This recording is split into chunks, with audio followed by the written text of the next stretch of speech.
자, 이번엔 대선 주자 얘기 나온 김에 바로 적합도 조사 결과를 한번 보도록 하겠습니다. 자, 이재명 지사가 윤 전 총장을 오차 범위 안에서 앞서고 있다라는 조사 결과가 나왔거든요. 자, 평론가님 이번 대선 후보 선호도 결과 어떻게 해석하십니까? 일단 이렇게 보셔야 될 것 같아요. 지금 BBK 말씀하셔서 그때 당시를 한번 되돌아가 보죠. 네.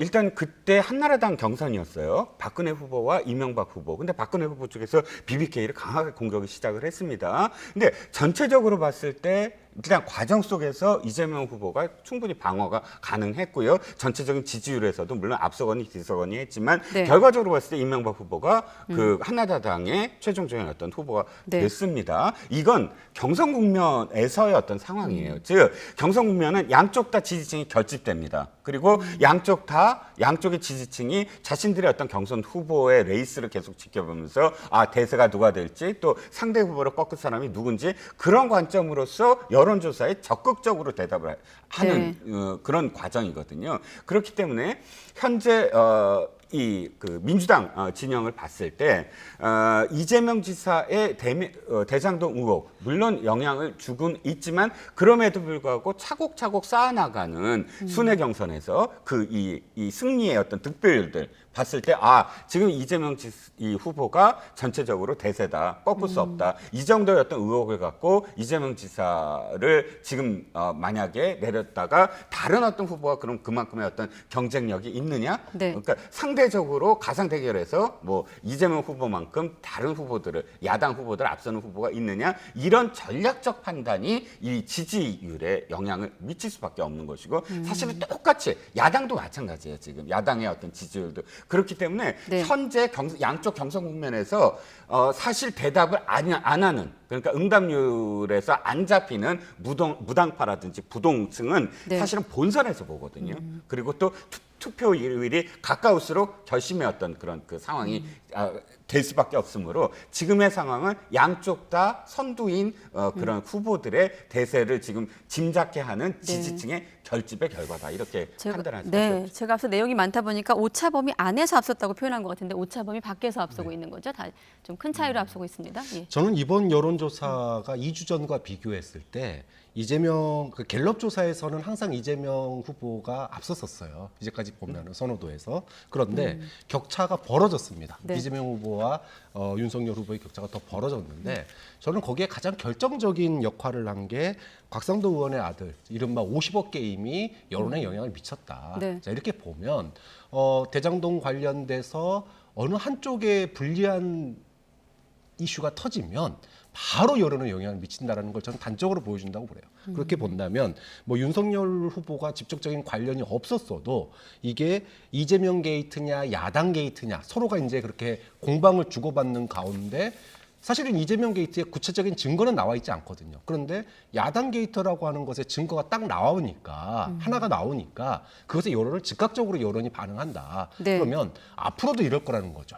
이재명 후보와 관련된 뭔가의 팩트가 나오면 이를 여론을 출렁거리면 또 심할 거다. 좀 그런 점에서 그만큼 대장동이 화천대유 사건 거기서 나올 앞으로의 수사 과정에서 나올 이슈들이 올 대선을 갖다가 좌우하는 그런 결과로 미칠 수 있겠구나라고 하는 걸 이번 갤럽 여론조사에서 볼 수 있다는 겁니다. 네, 자 시간 관계에서 좀 속도를 내서 이번에 가상 대결 바로 보도록 하겠습니다. 이재명 대 윤석열, 이재명 대 홍준표 후보를 이어서 좀 보여주시죠. 양자 대결 어떻게 좀 평가하시는지도 궁금한데 앞서 봤던 전체적인 다 봤던 결과는 좀 유사하게 해석하고 계신가요?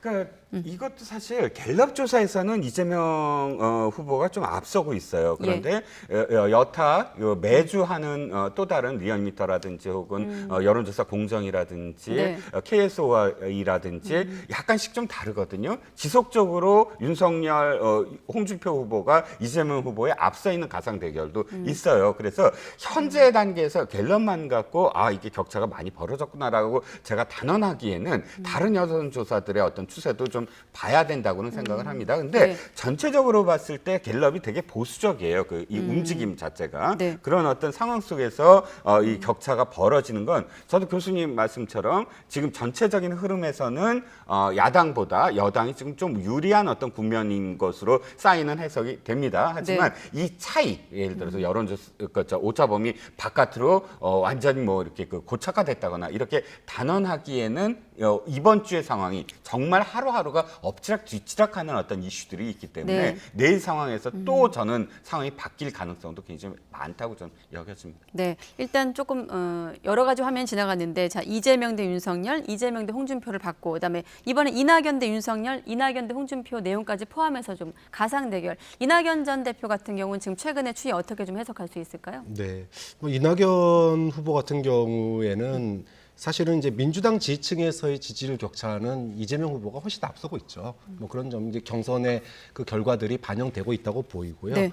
다만 이제 가상 대결에서 이낙연 후보가 야당 후보보다 조금 아주 근소한 차이지만 높은 이유는 뭐 아까도 말씀드렸다시피 최근 일주일 사이에 이 여론이 야당에 굉장히 안 좋은 시기에 됐기 때문입니다. 그리고 갤럽 조사는 이게 이제 면접원 조사예요. 그러니까 직접 통화를 해가지고 조사를 하는 네. 이런 조사에서는 여당이 조금 더 유리하게 나오고 아까 말씀하셨던 윤석열 후보가 우위로 나오는 조사들은 대부분 다 무선 조사거든요. 자, 그렇기 때문에 그걸 참고를 하되 이 양자 대결의 그 결과가 보여주는 거는 결국은 이재명 후보가 이낙연 후보보다 소위 말하면 그 동안에도 이제 경선에서 가장 큰 이슈였는데 경쟁력, 당선 가능성 이 면에 있어서는 이낙연 후보보다 좀 더 높다 이런 걸 보여주는 거고 지금 야당이 이 50억 게임으로 인해서 굉장히 좀 지금 어려운 상황이구나 이거를 네. 보여주는 정도의 해로 해석을 하면 될 것 같습니다. 네, 계속해서 당을 좀 떼어서 보죠. 지금 민주당의 후보들의 어떤 가능성, 본선 가능성을 말씀하셨는데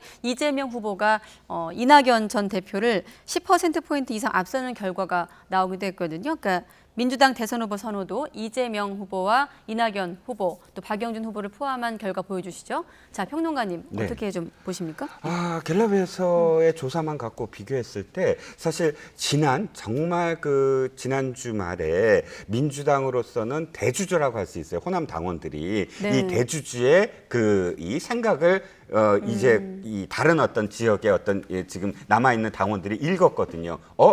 호남이 지금 이재명 지사를 훨씬 더 지금 마땅한 후보라고 생각을 하는구나라는 결과예요. 월요일, 화요일에 조사한 결과거든요. 그렇죠. 네. 그러니까 충분히 그게 반영이 됐겠고 그래서 이만큼 벌어졌습니다. 문제는 이번 주예요. 이번 주에 자칫 잘못하다가는 완전 이번 주에 결정이 될 수도 있어요. 이 누적 이 네. 득표에서 그래서 이낙연 후보로서는 아깝지만 아까 가상 대결에서 앞섰던 게 그러니까 그 전북 앞에서 가상 대결에서 앞선 결과가 나왔다면 네. 사실은 굉장히 좀 이 승부를 걸을 수 있었을 텐데 네. 굉장히 아쉬운 어떤 부분이에요. 하지만 어쨌든 이낙연 후보 뭐 마지막까지 최선을 다해서 뭐 지켜는 볼 텐데 약간 정말 이 좀 실망을 할 수 있는 그런 상황이 아니냐 네. 뭐라고 보여집니다. 자, 국민의힘 대선 후보 선호도도 계속 보여주시고 같이 또 여쭤보겠습니다. 평론가님 의견부터 여쭤보고 또 교수님께 이어가죠. 네.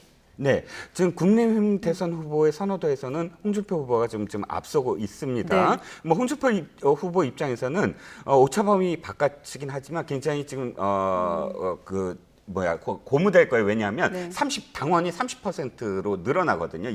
지금 20%에서 그렇기 예. 때문에 당원 지지율이 높아져야 되는데 2차 컷오프 말씀하시는 거죠. 그렇죠. 예. 그런데 이제 이 4인 컷오프에서 얼만큼 지금 선전하느냐도 이제 중요하고 예. 하기 때문에 이 조사가 계속 유지되기를 뭐 홍준표 후보는 바랄 겁니다. 네, 교수님께 민주당 시간 관계상 국민의힘 함께 여쭤보죠. 네, 네. 화면은 돌아가면서 보여주시죠. 예. 네. 이재명 후보와 이낙연 후보의 격차가 벌어진 이유는 뭐 다 여권 지지층이 이재명 후보의 결집 현상이 또렷해요. 특히나 이제 이 대장동 의혹에 대해서 야권의 어떤 의혹들이 하나둘 나오면서 이 현상은 굉장히 뚜렷해지고 있다. 좀 그런 점에서 이낙연 후보가 그 야당과 마치 이제 좀 공조하는 듯한 그런 느낌을 주었던 초창기의 그런 발언들이 네. 결국은 좀 역풍으로 오지 않느냐 이렇게 평가할 수 있을 것 같고요. 야당에서 홍준표 후보가 지금 이제 상승세에 있는 건 분명한 것 같습니다. 네. 조국 수홍 이거는 이제 추석 전 발언인데 여권 지지층 또 중도 지지층에게 일정 정도 영향을 줬다. 그래서 일반 여론조사에서 홍준표 후보가 선전할 수 있었던 거는 여권 지지층이 홍준표 후보에 대해서 인식이 바뀌었어요. 굉장히 인식이 바뀌었고 또 하나는 20대들에게 과거의 홍준표 후보를 모르는 20대들에게 정말 막 날리는 그 사이다 발언 이런 것들이 TV 토론에서 보여주면서 이런 조사가 나왔는데 근데 이게 과유불급이라고 어저께 토론이라든지 이런 데 보면 너무 남발하다가 또 이게 뭔가 좀 한계점을 보이기도 했습니다. 좀 네. 그렇기 때문에 이 추세를 얼마나 유지할 수 있을지 무엇보다 국민의힘 지지층에서는 아직은 이 정도까지는 안 나오고 있는 게 조사들이 많거든요. 그런 점에서 본다면 경선에서 이기기 위해서 국민의힘 지지층에서의 지지율을 어떻게 끌어올릴지 이런 부분들은 홍준표 후보의 과제가 되겠죠. 네, 알겠습니다.